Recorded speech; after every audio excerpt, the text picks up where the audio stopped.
Welcome to the Mutually Amazing Podcast. I'm your host, Mike Domitrz with the Center for Respect. The episode you're about to listen to was recorded when this show used to be called the Respect Podcast, so you might hear that mentioned during this episode. Well, let's get to the show. And welcome to this episode. We have a friend of mine, a very close friend, a really special, amazing person with just a brilliant mind and a cool energy source around her all the time. Stacey Hanke is the author of the book Influence Redefined. Be the leader you were meant to be, Monday to Monday, which such a brilliant statement, by the way. I love the Monday to Monday because most people think Monday to Friday. Her team works with directors up to the C-suite for companies including FedEx, General Mills, Obvi, Nationwide, and Kohl's. Stacey, thank you so much for joining us. Welcome. Thank you for that introduction. I don't know how I can top that. Well, let's dive into that introduction for a second. Some people listening are going, what's the C-suite? So will you explain what you mean by when you're working with the C-suite? Yeah, so it's anyone from the CEO and their executive team. Okay, so the highest level of the organization. That's where you're working with people. And you deal a lot in influence. That's your expertise. That is your subject matter. How does influence and respect, do they have a role together? And if so, what's that role? I was thinking about this before you and I hopped on this call because I think there's so many layers. So I'm going to just make it super simple to start, and then we can see how far we want to dive into it. When I look at influence means to me is someone who really cares, puts in the work, the discipline to make sure that their messages are clear, to make sure how when they interact with someone, no matter if that's over the phone or in person, they truly are designing a message that is important to what that listener's experience level is and knowledge level is with their topic. That's the messaging side. The other side of influence to me, and this is, I'm going to get to where this respect ties to it, is someone who really thinks through how does everyone experience me? And that's all delivery. Do I come across as I truly care, that I care about what is important to them, that I can build trust with them? And when those two are not consistent, and they start to collide, I think we start really not thinking about respecting people's time, respecting people's choices. I always say to our participants, even if you host a meeting, whatever that meeting looks like, that doesn't mean people have to listen to you. I think you have to do the work to respect that, A, they showed up, and B, they cared enough to be there in your presence. You've got to respect their time. And that's where I see there's a lot of correlation with your topic and my topic on influence. Yeah, and I think it's a struggle for people because influence is also, authenticity is really important to it, right? Yeah, because I think the authenticity ties to the delivery piece, that you don't just turn on your personality, your energy level, that you're suddenly different than what you are day in and day out. That to me is where the authenticity comes into play. And that's respecting your true expression, right? Yeah. Your true self is the most authentic expression you can give to the world. If you're not giving that, you're holding back. You're not respecting your brilliance. You're not respecting your voice. You're not respecting what you have to give to the world. Yeah. And so you're taking it from a different angle where really it is first about your own respect, and then taking it to who you're trying to convince, who you're trying to influence, who you're trying to build trust, connect, and engage. I think there's the other piece to this, and this ties to the consistency. I've seen it many times with my clients where I'll see them as a leader, them interacting with their team. And it seems that they're really putting in a lot of thought and care to that group. And then I'll overhear them in another conversation with someone who might be higher up than they are or the same level as they are. And suddenly the conversation is different than what they just told their peers. Do you think that happens because of fear? Do you think I talk to people differently out of fear? In other words, I talk to the same horizontal level in an organization and below as me because I don't have fear at that level. But or maybe only below. Right, in the hierarchy, but somebody at my level or above, I fear their judgment because of how that can impact me getting back higher up that ladder. So I'm not truly authentic myself out of a fear. Is that possible there? Yeah. And then I think it ties exactly what you were just starting to say. Then you start disrespecting your authenticity, which to me is the same thing as disrespecting your consistency. That people are guessing who shows up from conversation to conversation. And to me that ties all to respect. I mean, you and I both know we always work with our participants asking them, how do you want to come across? Every day of the week, no matter who it is, what are some adjectives that come to mind? And believe it or not, as they're throwing out credibility, confidence, knowledge, authenticity, and I'm waiting for trust. I'm waiting for it. And maybe one person will throw it out. And if they don't, I give it to them. And I always turn to them and say, every one of you should write that down. Because let's face it, if people like you, they'll listen. That has no influence around it. When people start trusting you, they start respecting you. And that to me is where influence comes into play. That's really powerful. And I've fallen guilty of it because I think, I don't want to say the wrong thing. Right. And so I'm very aware of language because in my line of work, the wrong word can actually do harm to survivors and to others. But what you can make the mistake of doing then is thinking, I need to censor all my language versus I just need to be me. I know that this over here could do harm. I'm not going to say that. So stop censoring everything I'm saying. And I think a lot of us in society do that. We censor ourselves because we're afraid the true us won't be accepted. And in doing that, we lose trust. To me, it's amazing. There are people that we will disagree with vehemently, their values, but millions will follow them because they're consistent. They know what they're getting with that person. Politically, this is so true, right? There are people that follow certain politicians because they're so consistent. They can trust them, even if they don't agree with a lot of what that person, but I can trust them. I can trust that person. And so I think what you're saying is so true. And we all forget about one, the consistency, and those people are willing to say what needs to be said in their mind. I'm not saying it's the right thing to say at all, but what they believe needs to be said, they say it, and they're consistent about that. Mm-hmm. And this is the part, if anyone right now is watching this and they're thinking, oh, come on, it's common sense. I know that. Isn't that what is in life the most difficult? It's the common sense that's not the common practice. And to me, what really wanted me to get on this podcast with you is when you think about respect, it's a word that's been around forever. But as we live in this world of noise and there's tons of messages coming to our plate, I think we all fall into that fear of saying the right thing, doing the right thing, that suddenly we've lost the 101, the basic 101 that I'm guessing most of our parents have taught us. And that's just be true to yourself, respect others no matter who it is, and make sure that, to me, true to yourself means you're consistent. No one is ever guessing who shows up. And the minute you start affecting that, people start doubting. But if you're consistent, you will eliminate all doubt in your listener's mind. Yeah, and what I loved this weekend, I was at an event where we were hearing some speakers, and the person was talking about personal branding. And it was so interesting because what the expert said was that personal branding is personal self-expression.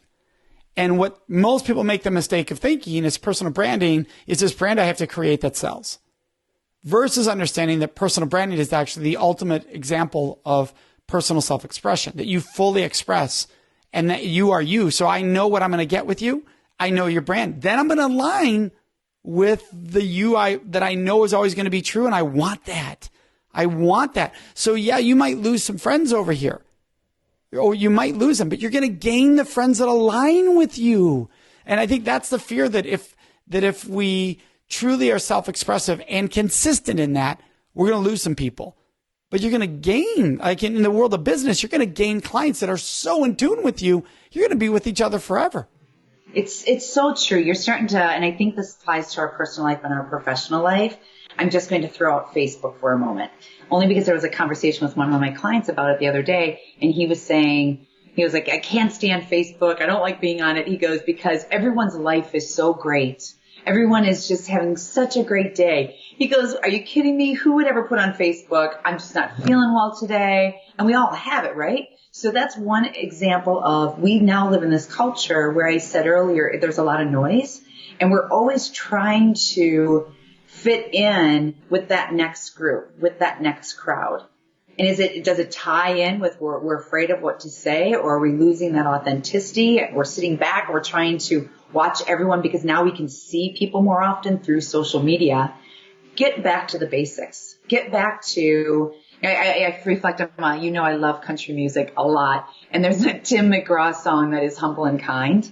And if you listen to the lyrics, they're so simple, but we just have forgotten it. And a lot of those lyrics tie to respect the people that are around you. I come in from an angle, respect their time every time they come to listen to you, make it the best 10, 5, 20 minutes that they always feel like you don't waste their time. You always give them an action step because that's the purpose of the conversation. And there's always some value. There's always some value proposition that's tied to it.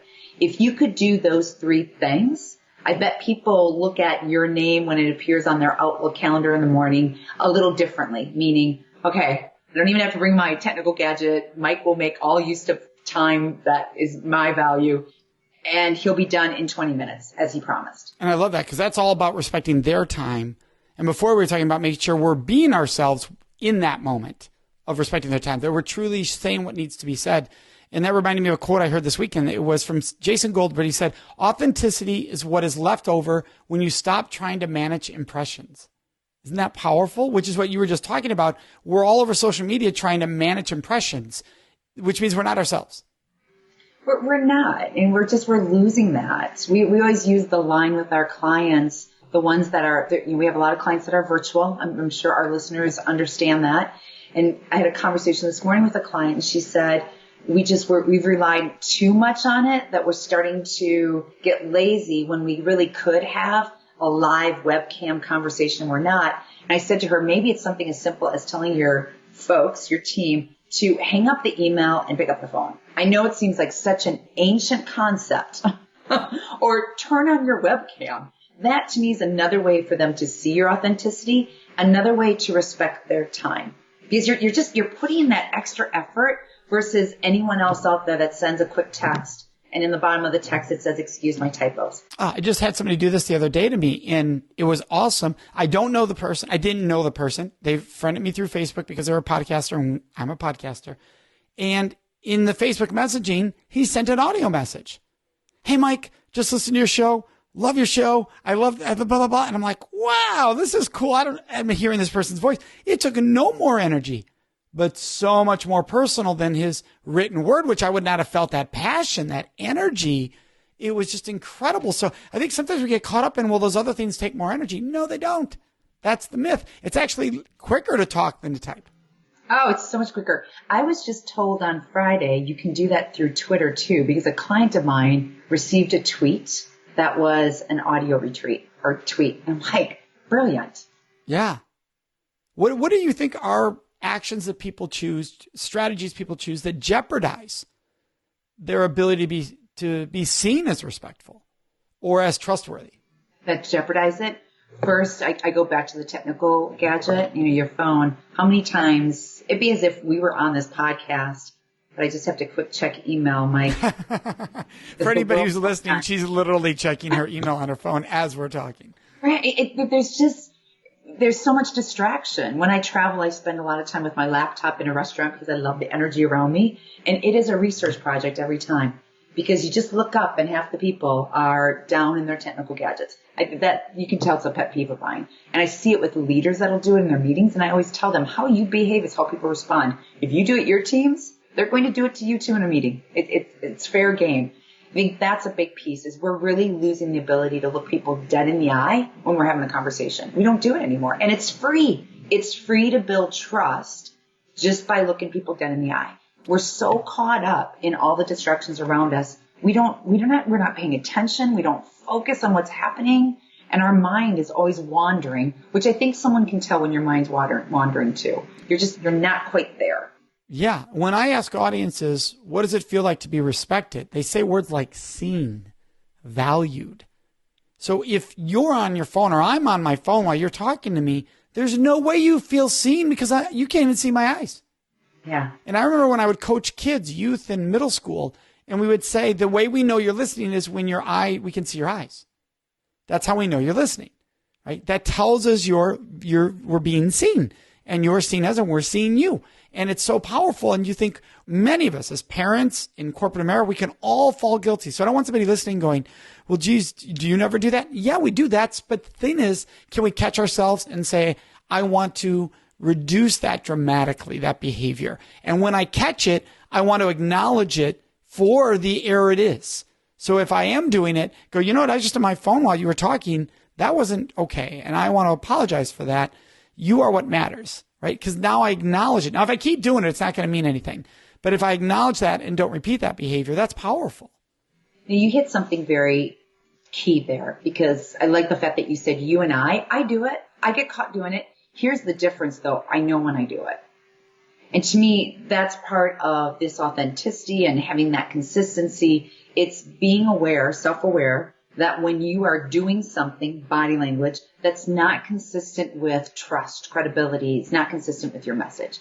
So that would be your first question, or first answer to that question that you asked. I think the other piece is when you're in a conversation and everything that you say is so incongruent with the conversation at hand. Because you can tell that person is completely drifting and not listening to what you're saying. And it's Q&A. Q&A would be a good example of that. When we jump in perhaps it's during a meeting, someone asks you a question, you're already formulating your answer. And then you go on and on. You talk about what you think they should hear rather than what is really important to their need and their expectation.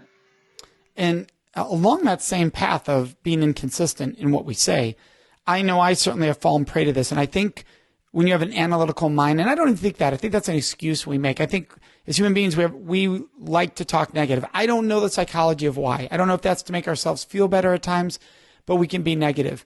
And when we have a caring, respectful image, and that's who we are, but then we don't speak that way around certain people. When we're around that one person, there's a lot of negative energy, and we go there. We go to the gossip. We go to all of that. Yes. We lose all trust, don't we? We lose all influence. So how do you help somebody, all of us, from getting caught into that? And is there a place where people go, but I need somewhere to have that expression? What do I do with that feeling like I want to be able to evaluate what I just saw and talk about that? And there was negative to it. Why can't I do that without harm to this, breaking this trust? I think there's a piece of that you can go there. I would always be careful. And this is just a personal recommendation. Take it for what it's worth. I would always explain why I feel that way and where it's coming from. I go back to, since I focus on body language, I go back to, it sounds a lot different that when I'm talking to someone negative and the body language supports that, meaning I'm all negative with my facial expressions, the tone of my voice, my gestures, versus I can tell you something that's negative, but do it in a way that softens it. Now, I'm not saying soften it jeopardizes your authenticity. Again, you've got to make sure that every time you're in those conversations that might get caught up in the gossip or the negativity, get rid of the core to the gossip and focus on, well, why are you saying what you're saying? Why does your opinion stand the way it is? And make sure that if you think there's any confusion what you're saying, I would always explain, here's why I'm coming at this subject from this angle. Yeah, I love that because that's reframing. I'm reading a book right now called Designing Your Life, which is all about how we reframe things, whether we choose to reframe or not. And that can build trust. That can actually do the opposite of hurting because you're not gossiping if you reframe, right? If I go, I was at this thing and Dave did this. I couldn't believe Dave did that. Okay, that's gossip, right? That's just pure negative. There's nothing else coming out of that. It's me venting. Right. But if the world knows I talk that way about Dave, then they can wonder, are you going to talk that way about me? Therefore, I don't feel safe around you. I don't trust you. You've lost influence. By what you've described, that would be a loss of influence.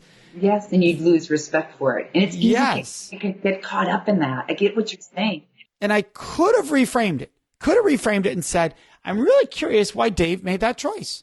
I'd be curious to ask Dave why he made that choice at that moment, because that was a little bit different than what I expect Dave to do at that moment.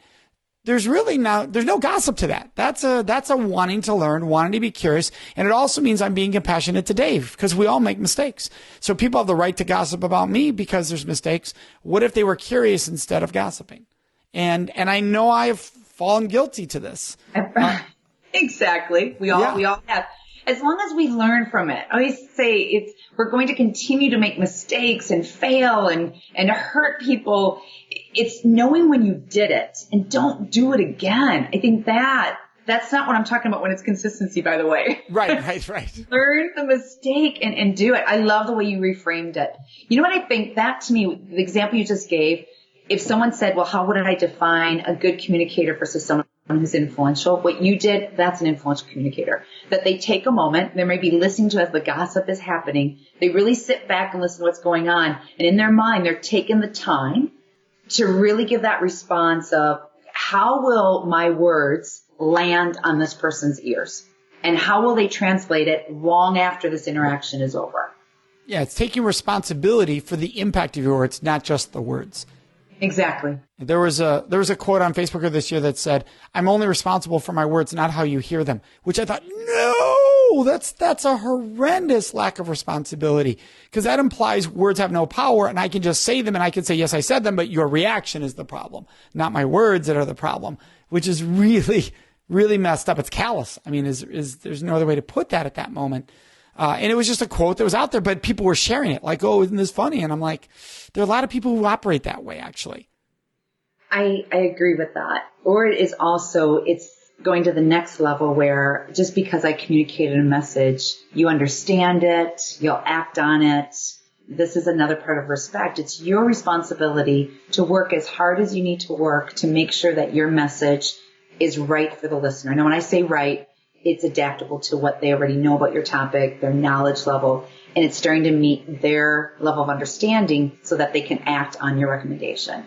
I always tell individuals that I work with, you've got to do the work. You've got to do the work to get people to listen to you, to answer you, to respond to you, and act on your recommendation. And it kind of ties to that quote. We just make the assumption that if I throw something out there, people respect that I'm having the conversation with them and they'll act on it. Not anymore. We live in too many messages are coming at us 24/7. It's harder now than ever to stand out from that noise. And Stacey, you send out newsletters via email that give people great content, great information. And I love it because there's two sides of this conversation. There is you're not as influential as you think you are. And you work with some of the biggest brands in the country, some of the biggest, people in very powerful positions that dictate the lives of thousands, tens of thousands of people out there. And they're not as influential as they think they are. And then we have people who are authors and speakers, and you're going, you're not as influential as you think you are. But on the flip side, you don't want them thinking, then I have no value, that I'm not influential. So how does somebody who's listening to that going, yeah, if I put something out to the world, not a whole lot of people are going to act on it. The majority of the world's not going to act on it. I'm not influential. Therefore, why try? So can you explain that so that people don't get caught up in I don't have the influence others have. So why would I bother? Yeah. So it definitely is a catchy phrase, and that's all part of it because we want people to hear us. Here's my point behind that, and I'll compare it to like an athlete, an actress, anyone that practices constant. That no one ever, an athlete, for example, do you have a favorite? Is there anyone that you... I don't have a favorite. I have ones that I love their achievements. I've learned that we got to be careful of knowing that doesn't mean their personal life's in order, but their achievements. Michael Phelps' achievements in the pool, I was a swimmer, are unbelievable. You can only imagine, because he's so unbelievable with his achievements, he wasn't born with those skills. I mean, he gets that no matter how good and all those medals that he has already earned, he still practices. It doesn't stop. And what I have found throughout the years before I started really pushing that phrase, you may not be as influential as you think you are, I'd be working with these leaders and they would come off with these comments of, I communicate all the time, I'm good. I worked hard to get to this position, therefore I'm influential. My title determines the level of influence I had.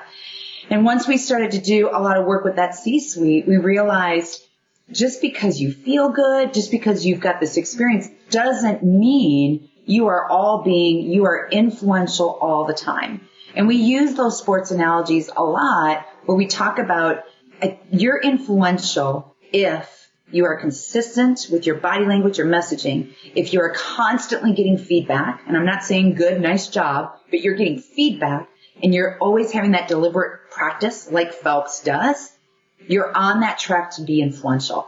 I'm not solid influential, but I get that. I also do the work that I'm constantly working towards that.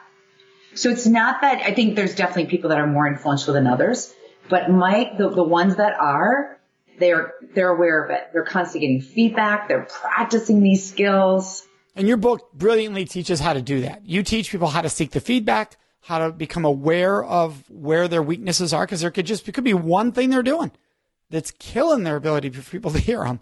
And they're totally unaware, but they're willing to seek that out. They're willing to ask questions.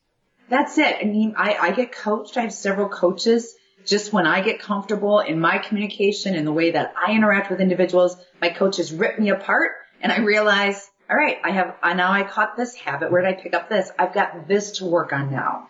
And to me, that's someone who's influential, that understands this is a lifelong learning.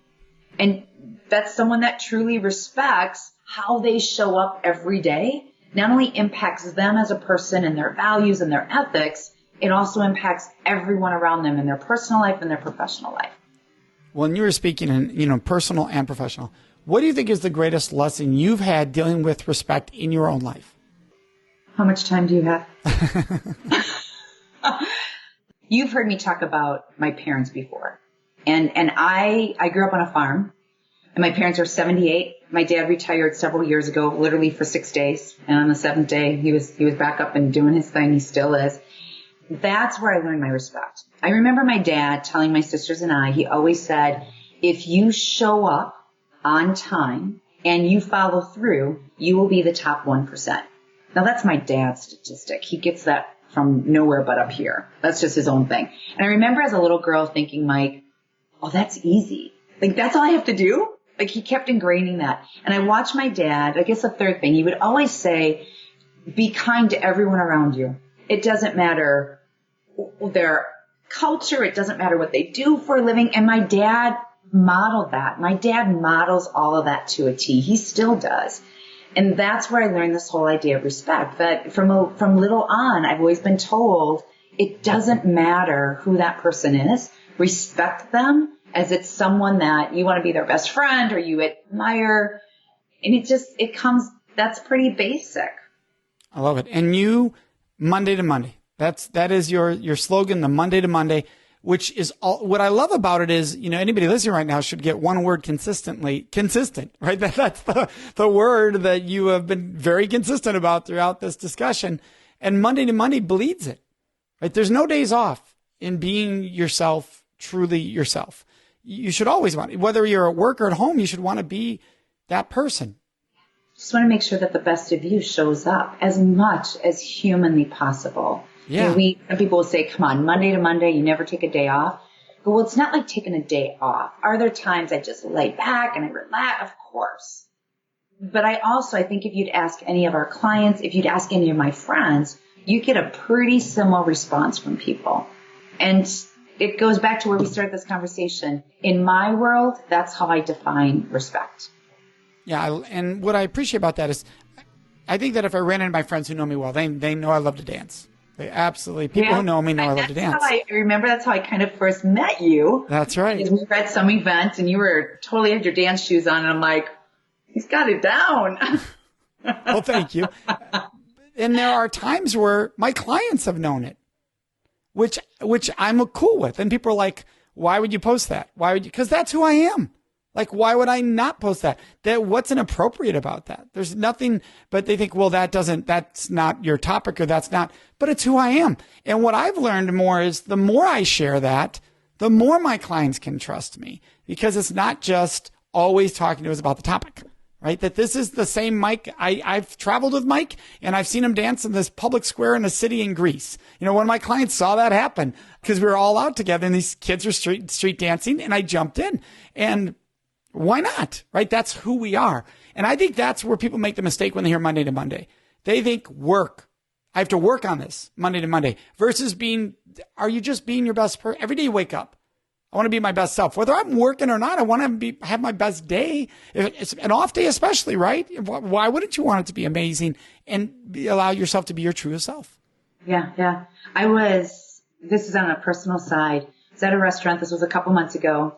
And it was two parents, I'm guessing. They were parents, meaning married couple. And they had 3 little kids. And the kids were not exactly well behaved at the table. And the minute that the mother got up to go to the restroom, the kids were angels. It was like turning the faucet, Mike, on and off. The minute she came back, it was an absolute circus. And I'm like, okay, what's the consistency there? What's happening? I've got stories of, I had one, this was a while ago, this is in the book, where I was speaking at a conference and the CEO is up on stage presenting, kicking off the conference for the week. It was a sales conference. So it's a big deal. They're pulling their sales professionals out of the field for a full week. That's a big deal. And the CFO, she's sitting next to me and she's on her phone the entire time that he's up there talking about how critical it is that we focus on our development. I'm thinking, everyone sees her because the house lights were on. It gets better. She goes up on stage. CEO comes off. The CFO, who was just on her phone, is talking about how critical it is. We've pulled you on the field all week. It's so critical to focus on your development this week. We ask that you shut off your phones. There's just that moment of, I'm like, okay, she obviously isn't doing it on purpose. I don't think she got it. That her behavior is on display. We're all on display. I do find as you climb that corporate ladder, the camera is always on. People are watching leadership because they want to try to figure out, how do you do it? Because you truly are a representation of not only that team, but I think your company culture as a whole. Well, and that's what I love about our work, that when you're a speaker and you're on that stage, everybody's watching you. And when you're off that stage, everybody's watching you. Everybody. And people go, well, that's the burden of being sort of in that public, and I don't mean celebrity public life, but where people watch you publicly. That's the burden of it. And I think, well, it shouldn't be a burden if you are who you are. There should be no even thought going into what I'm doing off stage. If I am who I am on stage, then why, when I walk off, is it a burden to be who I am? The only way it would be a burden is if I wasn't authentically consistent on that stage, because then I have to put a show on when I'm off stage. I've gotten it before. I bet you can relate, Mike, where you're at the conference, you're at the event, and then you're at the airport and you run into participants. Oh, yeah. I've had participants where I'm just, my head's down, I'm working on my laptop or whatever in the terminal. I had someone once come up to me and they kind of sat and they kind of looked at me and they're like, oh my God, you look the same. Yeah. I mean, it's just, it's interesting. Or how many times do you get when you show up at an event and you haven't met the planner or your buyer in person, just over the phone? I've heard a lot of people say, you look like the person on your website. I'm like, that's good. I guess that's a compliment. Yes. But it's little things like that still scream respect. Yeah. I had a person this weekend when I was at an event, I'm off stage. I had spoke actually a day or two before. So this is the last day of the event. And someone was talking to me. And when they were talking to me, we were into this deep conversation. And then someone else talking to me with this deep conversation. And I walked out, and then a participant did not know I was behind her when she was talking to my wife, Karen, and said, he'll never get out of there. He'll never get out of there because of how deeply he's talking to everybody. And I was literally 6 inches from her. She did not know. And Karen pointed at her like, he's on your shoulder. But what I thought was interesting was that she was surprised that I was having deep conversations with people, because in her mind, speakers don't have time for that, right? Speakers get off the stage and they don't make time for us. They leave. So if he is going to have these deep conversations, you're going to be here all day, because it was just interesting the way she thought it out. And she even made a comment that verified that, and so you're like, how sad that there's a reputation there that either somebody who's been in the public eye in any way, whether it be from a stage or performance, that they're not going to care about the people in the room. And so if they do, it's very striking, which is sad, because shouldn't that be the norm? That's why you came in the room in the first place. Yeah. Well, I want to thank you. You've gave us so much brilliance today. There's 3 books you recommend in addition to your own. I'm going to have the links to all those: Real Leadership, Talk Like Ted, and Mastering the Complex Sale. I'm going to have those links on our website for anybody who wants to check those books out, because I love to share the books that the people I have on are reading. I think that's always powerful. Of course. Thank you so much. You're doing amazing work. Keep doing it and influencing everyone around you. Well, thank you, Stacey. For everyone listening, we'd love to have you join us on Facebook. We have a discussion group. We'd love to hear your questions, your thoughts, and your ideas. And the best place to leave those with us is on our Facebook page at facebook.com/Mutually Amazing Podcast. Of course, you can always contact us on our website at mutuallyamazingpodcast.com. Remember to subscribe to this show so you automatically get it every week. And if you could, take one moment to leave a review. That really helps other people find the show, which we are greatly appreciative of. So thank you so much for joining us. May you make today and every day a life full of mutually amazing relationships.